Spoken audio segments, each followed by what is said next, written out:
Okay, we're back, and now we're going to retrieve the letters that I've created for you into this campaign. If you will click Retrieve Published Campaign,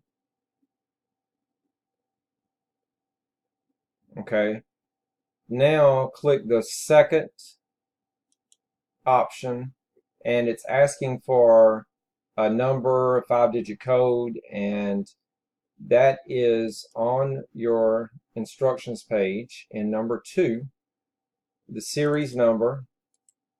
Copy that and paste in the first field, and then the passcode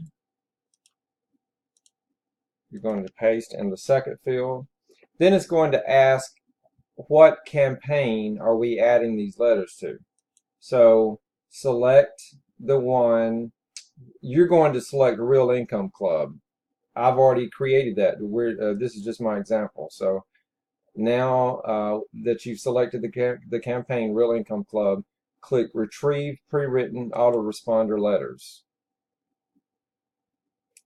Okay, now it says Success, 6 letters, and now you can click here to review your campaign profile.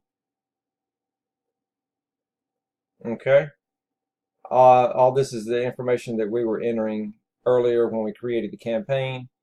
Now you can click here to review the letters. And there are the 6. You can see the day delays are the days that they're delayed for each letter. This one will be sent immediately upon completing the form. And you are off and running. That is everything that you need for setting up your autoresponder to work with your capture pages and your Real Income Club back office. If you need anything, don't hesitate to use the support function in the site, or talk with your sponsor. Either will be more than happy to help. Have a great day.